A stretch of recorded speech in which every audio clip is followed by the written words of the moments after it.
पिछले एपिसोड में हमने देखा कि आओई आसाही को प्रपोज कर देती है कि वो उससे काफी ज्यादा प्यार करती है। तो इस एपिसोड में आसाही उसे कहता है कि तुम्हें सचमुच लगता है तुम्हें इतनी जल्दी मुझसे प्यार कैसे हो गया। तो आओई कहती है कि लड़कियों की फीलिंग्स थोड़ी अजीब सी होती है और प्यार तो किसी को भी कहीं पे भी हो जाता है, तो प्यार का कोई मतलब नहीं होता। आसाही उसे कहता है हमें थोड़ा जानना चाहिए, तुम बहुत ही जल्दी कर रही हो। आओई उसे कहती है मैं तुम्हें काफी ज्यादा पसंद करती हूँ, इसमें जानना क्या है। आसाही उसे कहता है कि हम दोनों के एक दूसरे को जान लेना चाहिए। आओई उससे फिर पूछती है कि तुम मेरे लिए क्या फील करते हो।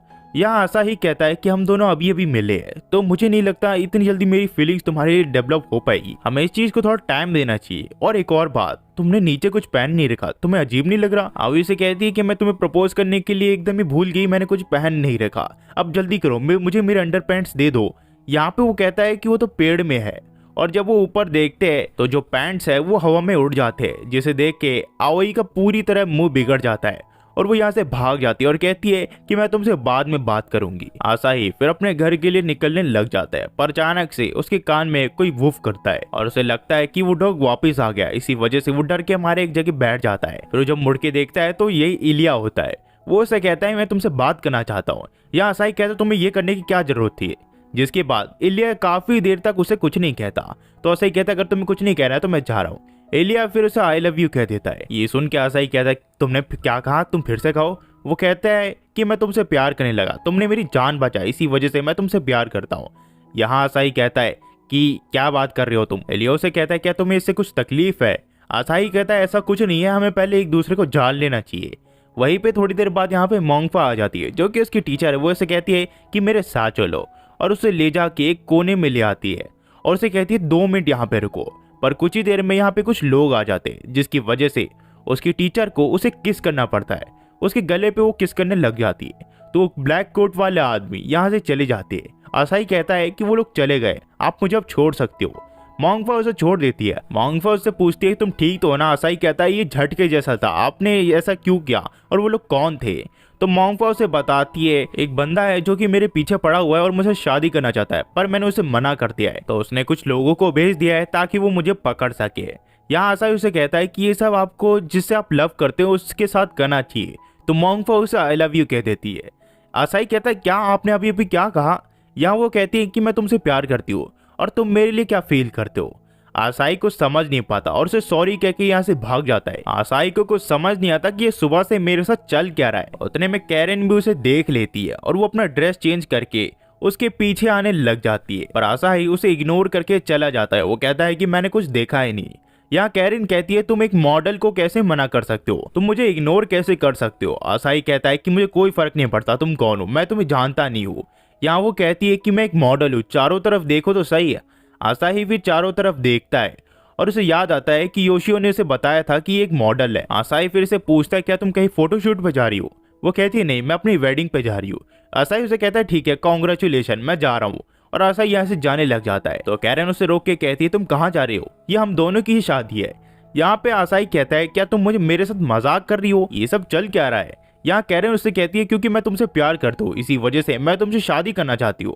आसाही कहता है कि हम दोनों सुबह ही मिले और वो भी एक हादसा था। कैरन फिर आसाही का हाथ पकड़ती है और उसे अपने साथ ले जाने लग जाती है। वैसे तो शादी के लिए चढ़ जाना चाहिए था, पर ये लोग लव होटल में चले जाते हैं। आसाही कहता है ये काफी ज्यादा आगे के स्टेप्स है। आसाही कहता है मैं समझ गया तुम्हें क्या चाहिए, अपनी आंखें बंद करो, और कैरन ऐसा ही करती है। आसाही फिर यहाँ से गायब हो जाता है और कैरन देखते रह जाती है। आसाही फिर अपने घर के लिए निकल जाता है, पर उतने में एक और लड़की यहाँ पे आ जाती है जो कि आसाही से उसका सिग्नेचर मांगने लग जाती है। आसाही उससे कहता है मैं काफी ज्यादा जल्दी में हूँ तो मुझे जाने दो, पर वो कहती है आपका सिर्फ नाम लिखना है आपको। और जब उस फॉर्म को ये देखता है तो ये मैरिज रजिस्ट्रेशन का फॉर्म होता है और ये एमेलिया होती है। यहाँ ये कहता है कि हम दोनों की अब तक एज भी नहीं हुई शादी करने की, और तुम ये सर्टिफिकेट कहाँ से लाए, ये तो वैलिड भी नहीं होगा। आसाही उससे बचते हुए किसी तरह अपने घर पे आ जाता है, और जैसे ही वो घर का गेट खोलता है तो उसके सामने सारी लड़कियां बैठी हुई होती है और उसको वेलकम करती है। वो सोचता है ये सब हो क्या रहा है, और उसे लगता है कि वो गलत घर में आ गया और वो गेट बंद कर देता है, पर ये सभी के सभी इसका वेलकम करते हैं। आसाही कहता है मुझे माफ करना, मैं गलत घर पे आ गया हूँ। ये सब कहते हैं कि तुम सही घर पाए हो, पर लगता है तुम्हें मैसेज नहीं मिला अब तक। जिसके बाद इसका यही कहता है तुम्हारे फादर की तरफ से तुम्हें मैसेज आया है, और वो जब मैसेज को पढ़ता है तो उसमें लिखा होता है आशा ही मैं इन लड़कियों को भेज रहा हूँ और इनमें से तुम्हारी कोई एक फ्यूचर पार्टनर बनेगी और मुझे पता है इनमें से एक लड़का है और हम भविष्य में जी रहे, तो मेरे हिसाब से जेंडर मैटर नहीं करता, तो मैं आने वाले टाइम में इनमें से एक को चुनना है वरना तुम एक को भी नहीं चुन सकते। ये कहते हुए उसके फादर का मैसेज खत्म हो जाता है और अब आशा ही सोच में पड़ जाता है कि ये मेरे साथ क्या हो रहा है। ये सारी लड़की से चिपकने लग जाती है तो ये इन सब के ऊपर चिल्लाते हुए कहता है कि तुम सब मेरे साथ नहीं रह सकती, मैं एक लड़का हूँ और हम सब एक साथ नहीं रह सकते। ये कहते हैं तो फिर हम कहाँ जाएंगे, हमारे पास रहने के लिए घर भी नहीं है। ये कहता है मेरे घर में स्पेस नहीं है। ये सब कहती है तुम्हारे घर में स्पेस है। और जब असाई ध्यान से देखता है तो उसके घर में एक्स्ट्रा रूम बन चुका होता है।